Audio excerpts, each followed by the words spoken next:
ఆంధ్రప్రదేశ్ హక్కుల కోసం 5 కోట్ల మంది ప్రజలు ఈరోజు ప్రాణాలు సైతం లెక్క చేయకుండా పోరాడాల్సిన సమయం ఆసన్నమైంది. ఈరోజు 5 కోట్ల ప్రజలకి రావాల్సిన ప్రత్యేక హోదా అనే హక్కు కోసం 5 మంది ఎంపీలు ఉన్నా సరే మరి జగన్మోహన్ రెడ్డి గారి ఆదేశాలతో మన ఎంపీలు పార్లమెంట్లో ఎంత వీరోచితంగా పోరాడుతున్నారో మనం చూసాం. ఎంతమంది ఉన్నామనేది ముఖ్యం కాదు, పార్లమెంటుని వణికిచ్చామా లేదా అనేది ముఖ్యం. ఈరోజు దేశవ్యాప్తంగా ఆంధ్రప్రదేశ్ జరిగిన అన్యాయాన్ని ఏ విధంగా అందరూ డిస్కస్ చేసుకునేలాగా చేసిన మన ఎంపీలందరికీ కూడా 5 కోట్ల మంది ప్రజలు ఈరోజు అండగా ఉండటం నిజంగా చాలా సంతోషంగా ఉంది. ఈరోజు బీజేపీ మీద అవిశ్వాస తీర్మానం పెట్టడానికి వారి ప్రతిపక్షమైన కాంగ్రెస్ కానీ పెద్ద పెద్ద పార్టీలు కూడా భయపడుతున్న పరిస్థితుల్లో ఈరోజు జగన్మోహన్ రెడ్డి గారు ఆంధ్రప్రదేశ్ హక్కైన ప్రత్యేక హోదా కోసం అవిశ్వాస తీర్మానం పెట్టడమే కాకుండా జాతీయ స్థాయిలో అన్ని పార్టీల మద్దతు కూడగట్టుకోవడం చూస్తుంటే అందరూ కూడా ఆశ్చర్యపోతున్నారు.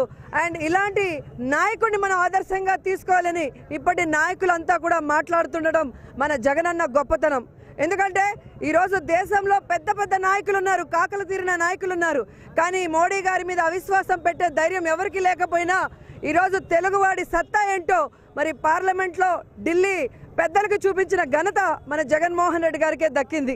ఈరోజు ప్రత్యేక హోదా అన్న పదం పలికితేనే జైల్లో పెడతానన్న చంద్రబాబు నాయుడుతో కూడా ప్రత్యేక హోదా అనిపించాడు. అలాగే అవిశ్వాస తీర్మానం వల్ల ఏం ఉపయోగం, దానివల్ల నష్టం తప్ప ఏమీ లేదన్న చంద్రబాబు నాయుడుతో ఈరోజు అవిశ్వాసానికి నేను జగన్మోహన్ రెడ్డి గారికి మద్దతు ఇస్తున్నానని అసెంబ్లీ సాక్షిగా చెప్పడమే కాకుండా ఈరోజు తన రాజకీయ లబ్ధి కోసం సెపరేట్గా అయినా అవిశ్వాస తీర్మానం పెట్టే స్థాయికి అతను రాగలిగాడు. అంటే ఈ 4 ఏళ్ల కాలంలో ప్రత్యేక హోదాని జగన్మోహన్ రెడ్డి గారు ఎలా బ్రతికించాడు, ఈ ప్రత్యేక హోదా రాష్ట్రానికి రావడానికి తన ప్రాణాలు సైతం లెక్క చేయకుండా 8 రోజులు నిరాహార దీక్ష ఏ విధంగా చేశాడు, ఢిల్లీ వరకు వెళ్ళి తన పార్టీతో ఏ విధంగా మోడీ గారికి ఈ రాష్ట్ర ప్రత్యేక హోదా ఎంత అవసరం తెలియజెప్పాడో మనం అందరం కూడా చూస్తున్నాం. ఈరోజు చంద్రబాబు నాయుడు గారు ప్రజల ఆగ్రహానికి గురై ఏం చేయాలో దిక్కుతేనొచ్చని పరిస్థితిలో మరి ప్రత్యేక హోదా పనికిరాదన్నాడు, అవిశ్వాసం వల్ల నష్టం తప్ప ఏమీ లేదన్నాడు. కానీ ఈరోజు తన మీడియాలో మొత్తం జాతీయ స్థాయిలో మరి ఈరోజు చక్రం తిప్పుతున్నాడు చంద్రబాబు నాయుడు. చంద్రబాబు నాయుడే మోడీకి ఈరోజు పోటీ. అందుకే మోడీ గారు ఈరోజు చంద్రబాబు నాయుడిని టార్గెట్ చేశారని మన తెలివి తక్కువ మంత్రి అమర్నాథ్ రెడ్డి గారు చెప్తుండటం చూస్తుంటే వీళ్ళు నిజంగా ఎంత అజ్ఞానంలో అర్థమైపోయింది. ఈరోజు జగన్మోహన్ రెడ్డి గారిని ఎదుర్కోలేక చిన్నవాడైనా కొత్తవాడైనా రాజకీయాలకి ప్రజల హక్కుల కోసం ఆయన పోరాడుతున్న తీరు చూసి అందరూ కూడా ఆయనకు మద్దతు తెలియజేస్తుంటే ఈరోజు చంద్రబాబు నాయుడు ఏ విధంగా జగన్మోహన్ రెడ్డి గారు బీజేపీతో కుమ్మక్కాడని దిగజారుడు రాజకీయాలు చేస్తున్నాడు. ఈరోజు బీజేపీతో జత కలిసి ఎన్డీఏలో ఉన్నది చంద్రబాబు నాయుడు, మంత్రి పదవులు అనుభవించింది చంద్రబాబు నాయుడు.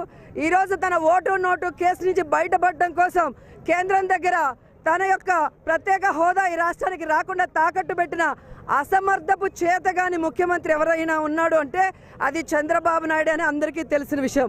ఈరోజు అంతా అయిపోయి ఈరోజు దేశమంతా కూడా మరి ప్రత్యేక హోదా గురించి చర్చించుకునే విధంగా చేసిన జగన్మోహన్ రెడ్డి గారు వైఎస్ఆర్ కాంగ్రెస్ పార్టీకి ప్రజలకు మద్దతు ఎక్కడ ఇచ్చేస్తారో అన్న భయంతో ఈరోజు ఆయన మాట్లాడుతున్న మాటలు చూస్తే ఒకటే అడుగుతున్నాను, నీ పార్ట్నర్లైనా బీజేపీ జనసేనని నువ్వు చీకొడితే ఇక జాతీయ స్థాయిలో నీకు ఎక్కడి నుంచి మద్దతు వచ్చిందని అడుగుతున్నా.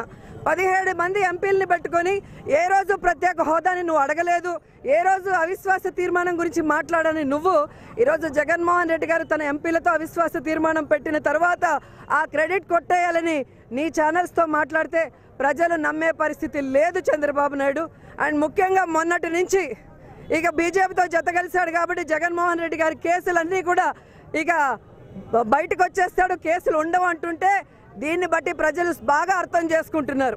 ఆ రోజు చిదంబరం కాళ్ళు పట్టుకొని సోనియాతో కుమ్మక్కై శంకర్రావుతో ఎలా రాజకీయంగా జగన్మోహన్ రెడ్డి గారి మీద కేసులు పెట్టించడమే కాకుండా తన పార్టీలో ఉన్న ఎర్రంనాయుడుతో కూడా కేసులు పెట్టించి అక్రమ కేసులతో జగన్మోహన్ రెడ్డి గారిని ఇంతవరకు కూడా ఇబ్బంది పెట్టారు. కాబట్టి ఈరోజు దేవుడు అనేవాడు ఉన్నాడు కాబట్టి జగన్ గారి మీద అక్రమ కేసులు పెట్టిన ఈరోజు చిదంబరం కొడుకు పరిస్థితి ఏమైందో ఆ కేసులు పెట్టి జగన్మోహన్ రెడ్డి గారిని బాధ పెట్టిన చంద్రబాబు నాయుడు అంకోకు కూడా భగవంతుడు అదే శిక్ష వేస్తాడని కూడా ఈ సందర్భంగా తెలియజేసుకుంటూ ఇక జగనన్నని తప్పుడు కేసులతో అక్రమ కేసులతో ఇబ్బంది పెట్టడం ఆపి ఈ రాష్ట్రానికి రావాల్సిన హక్కుల గురించి పోరాడాల్సిందిగా చంద్రబాబు నాయుడుకి మేమందరం కూడా విజ్ఞప్తి చేస్తూ మరి ఏదైతే మీ పార్ట్నర్ జనసేన చెప్పాడో మరి నోట్ల మార్పిడి కుంభకోణంలో మరి చెన్నైకి చెందిన శేఖర్ రెడ్డితో లోకేష్ జతగలిచాడు కాబట్టి ఇంతవరకు ప్రత్యేక హోదా గురించి మాట్లాడలేకపోయాడని, అది నిజం కాదు అనుకుంటే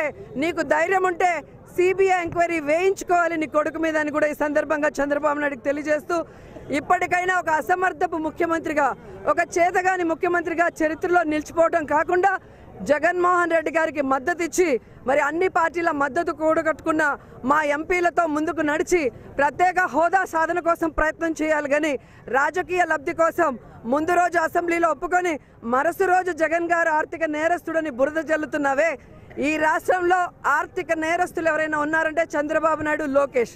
ఈరోజు వారి యొక్క అవినీతికి అరాచకాలకి బీజేపీ జనసేననే భయపడి పారిపోయింది. ప్రజలు కూడా బుద్ధి చెప్పే సమయం కోసం ఎదురు చూస్తున్నారు. కాబట్టి తెలుగుదేశం పార్టీ ఇంకా ఎన్ని జిమ్మిక్కులు చేసినా, ఎన్ని మీడియాలో వాళ్ళకు అనుకూలంగా ప్రచారాలు చేసుకున్నా ఈ 5 ఏళ్ల కాలంలో ప్రజల హక్కుల కోసం పోరాడిన, ప్రజా కోసం ప్రత్యేక హోదా కోసం పోరాడిన జగన్మోహన్ రెడ్డి గారికి అండగా ఉంటారు. అండ్ ఈరోజు మనం ప్రత్యేక హోదా సాధించుకోవాలి అంటే వైఎస్ఆర్ కాంగ్రెస్ పార్టీకి, మా ఎంపీలకి 5 కోట్ల ప్రజలు అండగా ఉండి వారి పోరాటం ఉధృతం చేసి మరి మనకు ప్రత్యేక హోదా వచ్చేంత వరకు ఆశీర్వదించమని కోరుకుంటూ మరి ఈరోజు మార్చి 21వ తేదీ యాక్చువల్గా పెట్టాల్సింది అవిశ్వాస తీర్మానం. కానీ పార్లమెంట్లో జరుగుతున్న సమీకరణల దృష్ట్యా మరి కొంచెం ముందుగా పెట్టాల్సి వచ్చింది. అయినా కూడా ఈరోజు అన్ని పార్టీలు కూడా మనకు మద్దతు ఇస్తున్నాయి. మరి ఈరోజు కూడా రాష్ట్ర వ్యాప్తంగా ప్రతి నియోజకవర్గంలో కూడా మరి పార్లమెంట్లో పోరాడుతున్న ఎంపీలకి సంఘీభావం తెలియజేస్తూ ఈ రాష్ట్రానికి ప్రత్యేక హోదా ఎంత ముఖ్యమో తెలియజేసే విధంగా మానవ హారాలతో మేమందరం కూడా అన్ని పార్టీలను కలుపుకొని ముందుకు వెళ్తున్నాం. అండ్ ఈరోజు ప్రజలు తెలుసుకోవాలి, 29 సార్లు మోడీని కలిశాను రాష్ట్రానికి అన్యాయం చేయడానికని స్వయంగా చంద్రబాబు నాయుడు గారే ఒప్పుకున్నారు. అండ్ 29 సార్లు కూడా ఆయన జగన్ మీద కేసులు పెట్టి ఆయన బయట రాకుండా చూసుకోండి అని, లేదా ఎమ్మెల్యే సీట్లు పెంచమని కోరాడే తప్ప ఏ రోజు కూడా ప్రత్యేక హోదాని కోరలేదనేది మనకు స్పష్టమైన విషయం.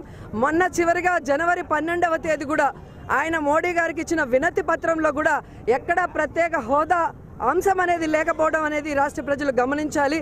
ఇకనైనా చంద్రబాబు నాయుడు నక్కజిత్తుల రాజకీయాలకి పులి స్టాప్ పెట్టే విధంగా ప్రజలు చైతన్యం అవ్వాలి. ఎందుకంటే ఈరోజు చంద్రబాబు నాయుడు తానిచ్చిన హామీలను నెరవేర్చలేదు, తాను కేంద్రం నుంచి తీసుకురావాల్సిన హక్కుల్ని కూడా సాధించలేని ఒక అసమర్థపు ముఖ్యమంత్రి.